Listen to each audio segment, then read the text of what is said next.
got a teaser trailer for Eli Roth's Thanksgiving. And man, this has been such a long time coming for this. And I gotta say, I'm all over it. I am so excited to see what Eli Roth brings with this because, those Grindhouse trailers were things of beauty.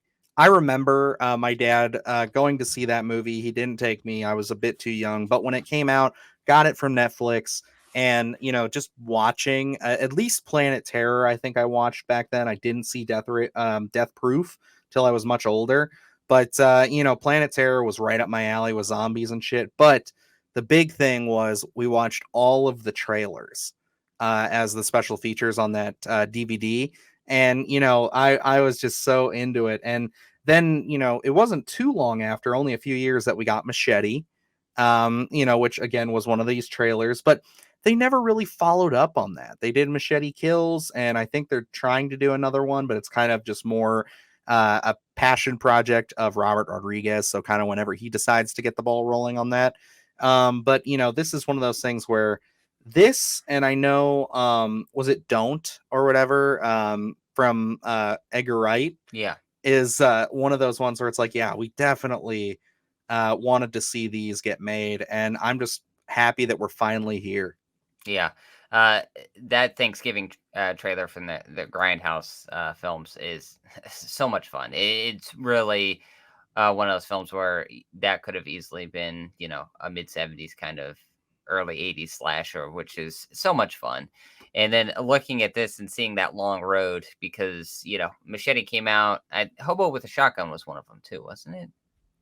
I think so, actually. Yeah, now that you Um, mention it. and finally getting this one so long after those original Grindhouse trailers is just, at some point you think, oh, well, that's probably never going to happen. But, to see this actually show up and going to be released in November is a lot of fun. The trailer looked great. They don't have that stylistic choice that they did with the Grindhouse thing, which I wasn't necessarily expecting. I know it looked like a couple people were disappointed that they didn't have that flavor to it, but it's like, I don't think they intended to go that route with it. But this one, I don't know. Maybe it's just because I watched this film so recently. Maybe it has to do with the holiday. I don't know. But like, it was like giving me flashbacks to my viewing of My Bloody Valentine, just because it is so, engrossed in that holiday season. And I was just absolutely excited to be living in there because it's like, we're coming up. We have Splatterthon. We're getting through October. Then we get into November. This is a perfect kind of transition from October to December. Is just having Thanksgiving right there on November 17th. Absolutely. I was getting big Silent Night, Deadly Night vibes, at least the first two from Yeah. this. And not even sensing like the cheesiness angle of those, but just like the fact that this just really screams Thanksgiving. This is going to be a wonderful horror flick for Thanksgiving like time. I mean, we have the great classic of Thanksgiving, which I introduced you to last year. And it's one of those things where I like having another Thanksgiving horror film to throw up there, and I really hope that this lands. I'm not gonna lie, not all of Eli Roth's work has landed with me. But it's something that I really am looking forward to. This doesn't have to be anything spectacular. If it really leans into, like you said, that Thanksgiving aesthetic and those slasher tropes, that would be exactly what I'm looking for here.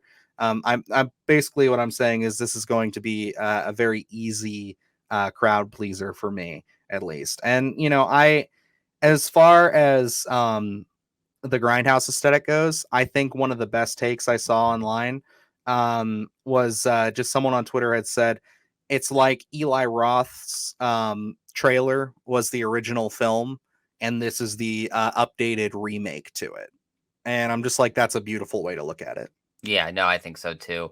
And I'm with you. Not all Eli Roth stuff hits for me, but I like Cabin Fever. I was a fan of Knock Knock. I don't know if that's well received at all by a lot of people, but I enjoyed it. So I'm curious to see what we're gonna do here. I think from this little teaser that we got, he's really nailed down the tone. I think it's gonna be some tongue-in-cheek kills, which I am absolutely here for. Even that one that's in there where he dunks her in the water and then puts her up against the Oh, that was freezer. great. Very creative. Yeah, I thought that was a lot of fun, and I mean that's just a little taste of what we're getting because we only got a teaser here. I can't wait till I'm hoping we get a full length trailer, and I cannot wait to be sitting down and watching this one. I figure this is probably going to be one of those sweet spot run times of like an hour 30, and we're going to be Mhm. in and out, and it's just going to be a lot of fun. Yep, I'm wondering. I know they teased it. If it might have just been a little visual reference, but I am curious to see if he's going to bring the trampoline kill that you see in the trailer Yeah, to the big screen, because I know that was a funny gag, but I think that could be mighty controversial for average audience goers who don't know what they're getting into. But yeah, extremely. I think they I'm may all tease for it, it. but I don't know. Maybe they won't go that route this time around. It would be so hilarious to go there.